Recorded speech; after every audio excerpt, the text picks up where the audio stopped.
হযরত আব্দুল্লাহ ইবনে আব্বাস রাদিয়াল্লাহু তাআলা আনহু থেকে বর্ণিত, তিনি বলেন, নবী সাল্লাল্লাহু আলাইহি ওয়াসাল্লামের এক আনসারী সাহাবী আমাকে সংবাদ দেন। তারা এক রাত্রে নবী সাল্লাল্লাহু আলাইহি ওয়াসাল্লামের সাথে বসা ছিলেন।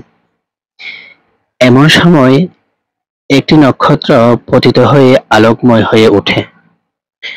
রাসূল সাল্লাল্লাহু আলাইহি ওয়াসাল্লাম তাদের বললেন, এই ধরনের তারকা পতিত হলে জাহেলী যুগে তোমরা কি বলতে? তারা বলল, আল্লাহ ও তার রাসূলই ভালো জানেন। আমরা বলতাম, আজ রাতে কোনো মহান ব্যক্তি ভূমিষ্ঠ হয়েছেন, কিংবা কোনো মহান ব্যক্তি মৃত্যুবরণ করেছেন। রাসূল সাল্লাল্লাহু আলাইহি ওয়াসাল্লাম বললেন, জেনে রেখো, কারো জন্ম মৃত্যুর কারণে তা পতিত হয় না। কল্যাণময় ও মহান নামের অধিকারী আমাদের প্রতিপালক যখন কোনো বিষয়ে ফয়সালা করেন, তখন আরশ বহনকারী ফেরেশতারা তাসবিহ পাঠ করে।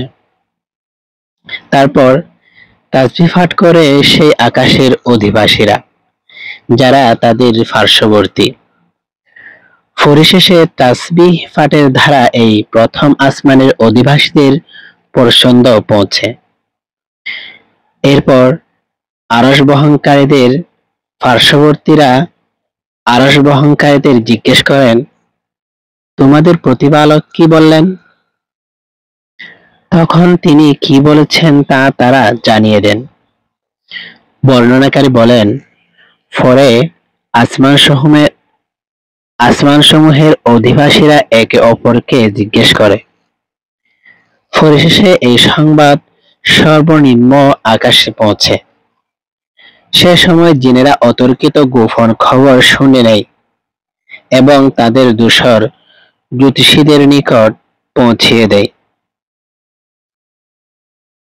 তখন তাদের প্রতি নক্ষত্র নিক্ষেপ করা হয়।